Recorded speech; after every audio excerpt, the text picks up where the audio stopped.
Thank you, everyone, for being here. This is so great. I want to introduce our guest, the amazing artist, Koy Sun. And for those of you who don't know, The Finest is it's not that new anymore. We've been doing this for over a year now. It's a podcast about the people, art, and movements redefining culture in San Diego. You can find our podcast at kpbs.org or wherever you get your podcasts. And this is our second ever live episode, so we're very excited to have Koy Sun as our guest for this one. And I've been following Koy's work for years now. That news video that you just saw was from maybe 2 years ago, 2.5. Koy is a sign painter, does really cool hand-painted signs for businesses around town, restaurants. You've probably seen them. But he also makes really thoughtful videos about his work and has a really big following online. And Koy was the first person we thought of when we were thinking about this podcast, thinking about resistance and protest. And a big part of that is the way that Koy uses his work, this extremely slow analog process in the service of community. And you can know this just from watching his videos. So thank you so much, Koy, for being here. No, yeah, thank you. Yeah. It is pretty crazy seeing that video again. I realized right beforehand that I didn't warn you. I was like, oh, the talk's done. So in recent years, you've taken your sign painting and your social media videos, and we'll get into the specifics of those later. But we like to start our episodes kind of in the middle of things with a hook. So you've been using that work, your sign painting and your videos, as your own form of protest or activism. And my question is, can you remember a single moment when it dawned on you that you could do that, or how you could do that? Yeah, it's kind of weird to think of how, my focus in my arts is sign painting, which is a very traditional, relatively old, some people say dead or dying, art discipline. And then my job as a social media content creator, which is very, very new. And in a lot of cases, I've had to find my own answers because the mentors and stuff to find these things, it is so new and it changes all the time.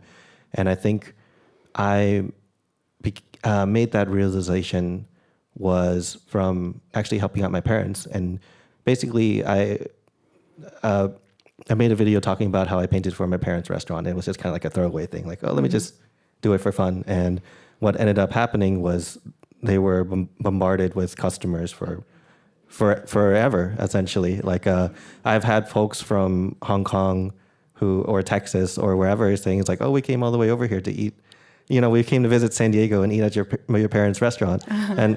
And just for context, you can imagine folks coming to San Diego, and my parents are in a office park in Sereno Valley.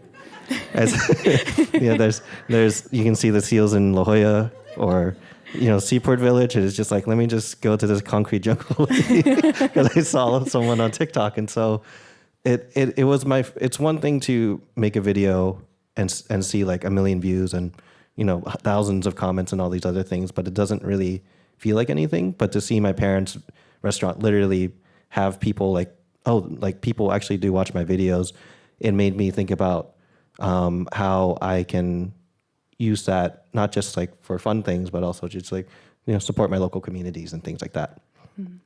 Did you have any models or any people that were kind of paving the way, even if not necessarily in your platform? There was a lot of, I grew up watching a lot of YouTubers in the early 2000s, but as much as I try to think about it, there's some folks that I could kind of console with in terms of emotional turmoil that comes with being a successful content creator.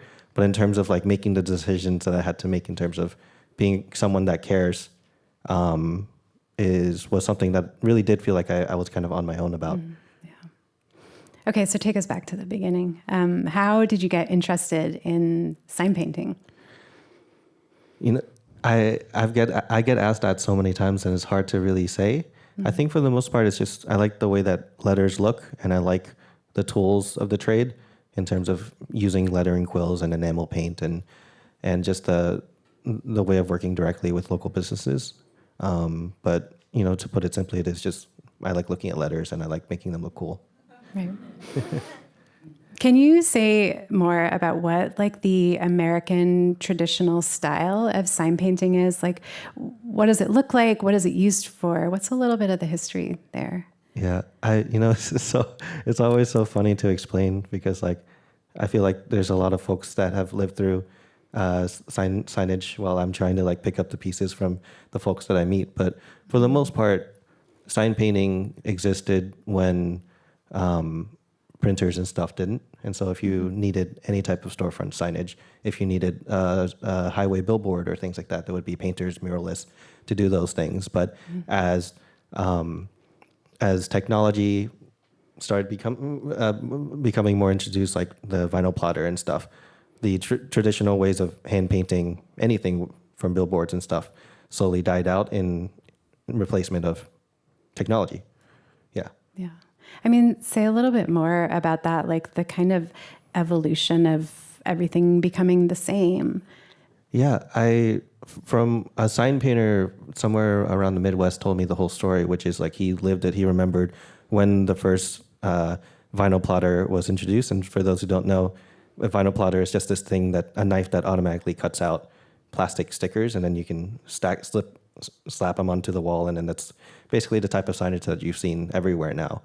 But the way that the sign painter told me, he's from Lux, he said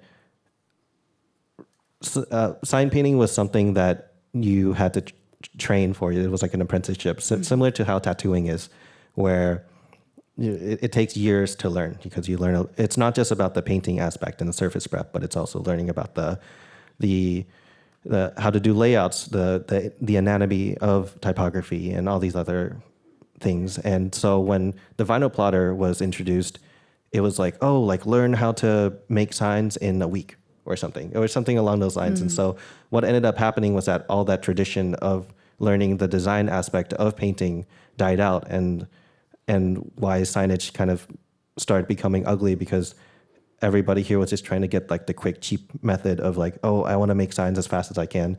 It's a good business to get into. And so they skip over all of the rules and the graphic designs and things like that. And even to the point now where the way that I was trained in graphic, even in the digital, is much different than how graphic design is taught in traditional colleges and things like that. That's how much sign painting has kind of been pushed to the side as a niche. I mean, thinking about this transition from sign making by hand to digital, it reminds me of one of your more recent popular videos talking about making things with your hands, like this analog art form as a kind of protest. What does that mean to you?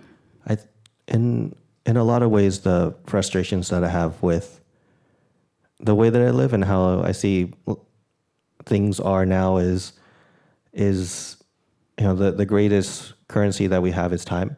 Mm-hmm. And in a lot of ways, our governments and the way that we live, especially in America, we're so limited by it, whether it's like working 9 to 5, even if we're lucky to work 9 to 5, some people work even more than that. And the ability to learn and take your time is a privilege. And in a lot of ways, what started off as just like a simple vinyl cutter transition to things like AI now, where it's just like, we need things yesterday. Like, why do we need to hire an illustrator when we can just generate it, or things like that? And it's just, it's push artists in like this thing where it's like, do we work faster or do we? And I'm going on a tangent, but basically, I love it. Bring it. It with the videos and the importance of me showing people to working with their hands, it's just that there is beauty in the process, and that what makes art great is the process itself, not so much the outcome of whatever that is, which is like the music or the painting or the graphic design. And it shows because the videos that when I write out my videos, I don't actually think about what cool painting I'm going to do. I think more about the concept and what I want to talk about, whether it's the process or the theory or any of those things. And with the success I have, it shows that people do care about even the most minimal things as painting letters, if they kind of understand the story and like everything around it. Okay, let's talk about like sign painting and this concept of efficiency or getting things done, like the fastest, cheapest way. How is sign painting and even like zooming out to be all analog niche trades, like how are those different from this efficient or bland sameness that we're seeing? I think in a lot of ways, I don't want anybody to misconstrue that I don't like minimalism or that I don't like things to be clean. Mm-hmm. It's more of that I feel like a lot of the choices that, our leaders or like companies make in having things be clean isn't so much of a artistic or intentional choice, but more of just like a cheap, exploitable choice. And with the current kind of me seeing the new young generation of artists coming in and what they're doing, they're interested in flyers that are scrapbooked, kind of like those serial killer style letter cutouts. And then you cut out the letter. It's like, come join my party. So Kidnapper chic. Yeah, exactly. Like crochet or any of those things. It's just like the younger generation is craving those things, and I see that excitement. And I also completely forgot your question. No, you got it. That was it. But I mean, like, why do you think that people like this? Like, not just in the process of making them, but why do you think that those people are drawn to this stuff on like an aesthetic level?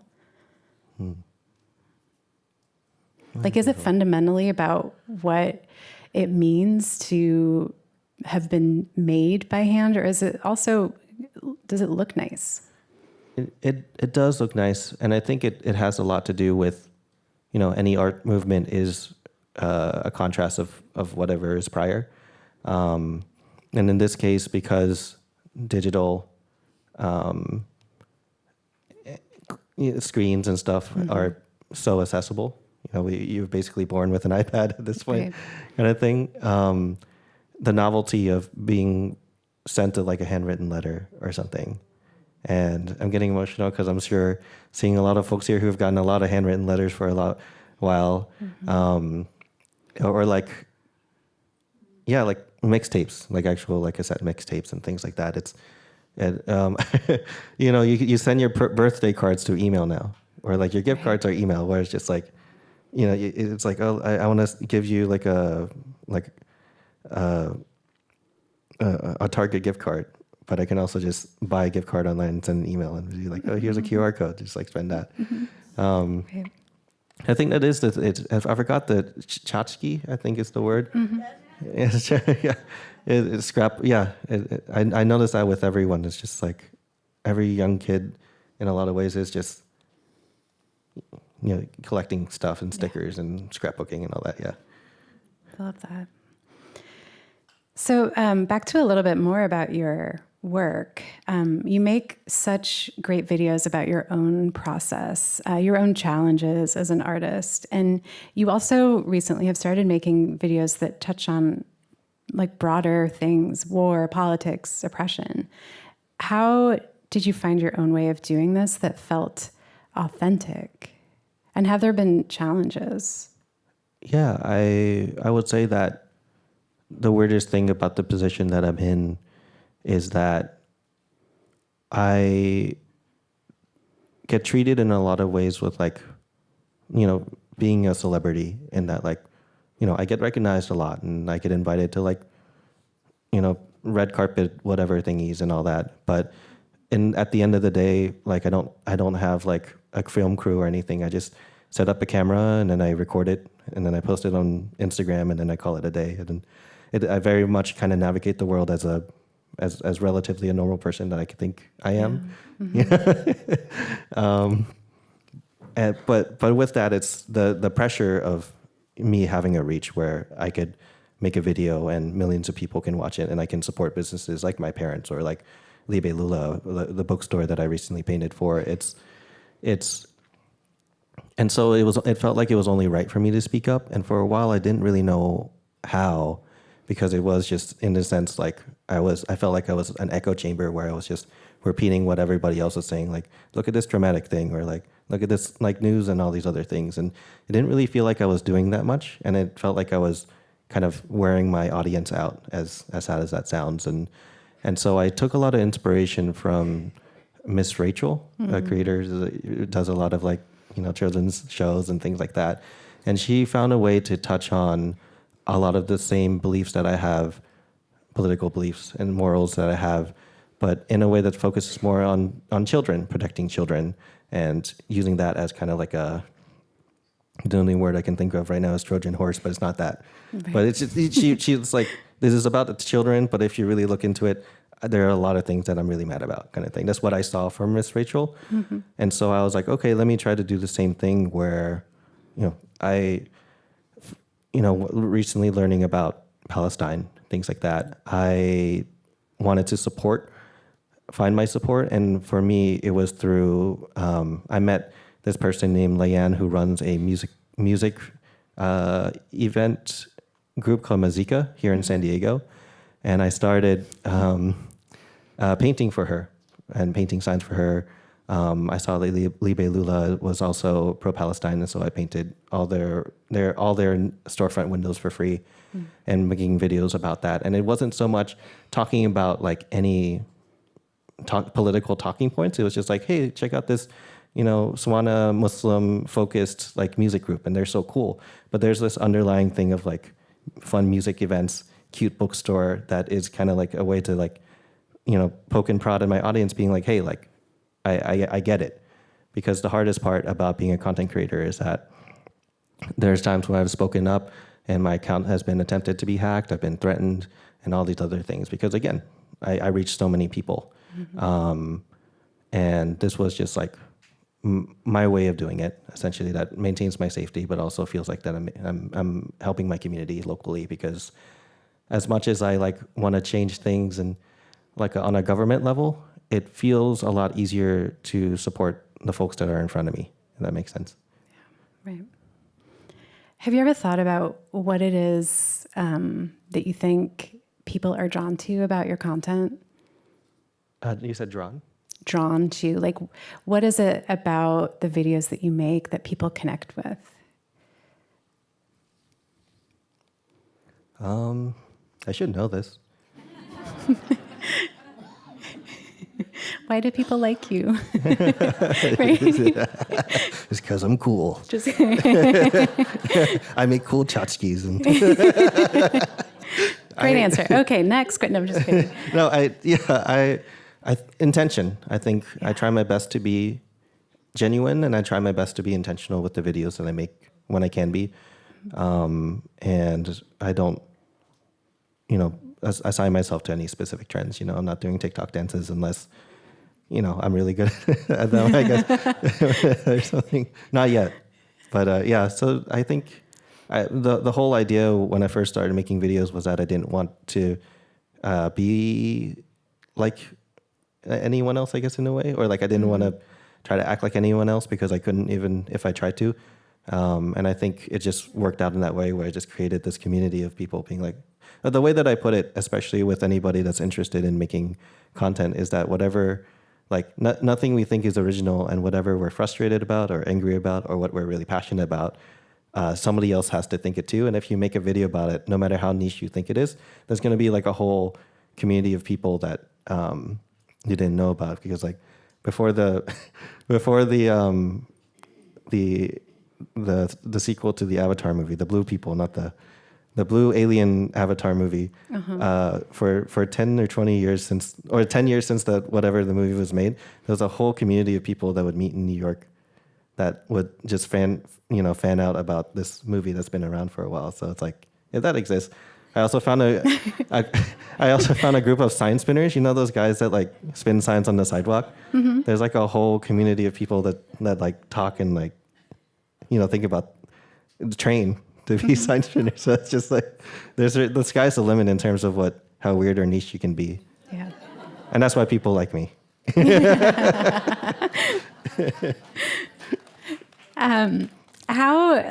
How do you think about using, the quote power that comes with having a big platform? It's pretty scary.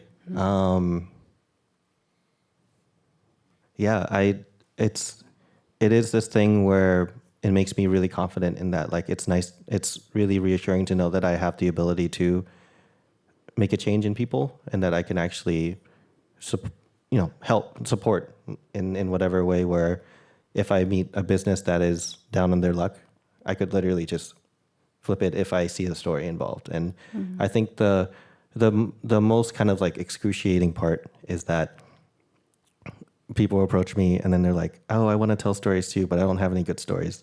And then I'd sit and have coffee with them for like 15 minutes. And I'm like, oh, I just thought of like 4 like stories that you could tell. Because it is really simple. Because I remember I got a hate comment once, and it was like a video of me building these 8 by 8 foot shelves. And it took me like basically 2 weeks to do it. And someone was like, oh, like what kind of like this why is this guy so popular? He literally just did a video where he built a shelf. And I'm like, exactly. Like, it's just like, that's the whole thing. It's just, you could really kind of talk about anything. And I guess the power is that it's scary that how much of a change that I can do, but it's also interesting in that anybody's technically capable of doing it if they just kind of like locked in a little bit more and talked and really considered what other people, how to communicate better. I guess that makes sense. Can you talk about what community means to you? Like, how do you think about community in the work that you're doing? It's tough because it's hard to talk about it without seeming ingenuine, because it's such a community, third space kind of thing. And it also doesn't help that I'm a bit asocial as well. And so I prefer it. I think the way that I put it for myself is that you find your ways to be helpful in the best way that you can. And for me, it's like, I'm not really the type to do event organizing or anything like that, but it's like, oh, I can make your t-shirts though, or I can do your flyers, and I can do all these things because I'm very good at communicating complex things, whether events or something, in a concise way. That's literally like the first step to being a sign painter is learning communication. And so that's the way. I think it's just finding out if community is less about running events, and it's more about just kind of like being helpful, even if it's just like your neighbor or something like that. Right. We just have a couple minutes left. What keeps you going? It's a lot about remembering my why in things. There's something that I recently learned from my therapist. It's just kind of like, whether it's working out, it's like thinking about like, I care about my bone density even when things are burnt out. And there's no way to not be too excited. Like, there's no way to not kind of like fall out of love of the things that you used to love. And so you just have to remember your why, which is, for me, I've fallen out of love about content a lot of times, that I just remember it's like, I started making videos because I wanted to make friends. And that was like, that's what I kind of remember. It's like, okay, don't worry about the views. Don't worry about anything. Like, what's like the fun thing that I want to talk about right now. Right. Okay. You've said that you want people to double down on their niche trades. And, just thinking about like people who may want to start doing more analog stuff themselves, their own way of resistance. What is like the first step you would recommend for someone wanting to get started? In their just like niche, like just like wanting to do something that is, using their currency of time. One could be, there's so many ways. One could be having an accountability buddy. Mm-hmm. Another one is just learning to take your time. I think a lot of the enjoyment comes from like not having the pressure of making it be a job. Whether everybody here is on different parts of like finances and their jobs and stuff, but it's finding a way to make a living that gives you time the best that you can. And then the second thing is just like like not trying to make whatever hobby and monetize it essentially. Because for me, I have been practicing on oil painting, and also been practicing dance again for the past like 3 months, and I haven't made a single video about it because it's just kind of like, it's my time, Right.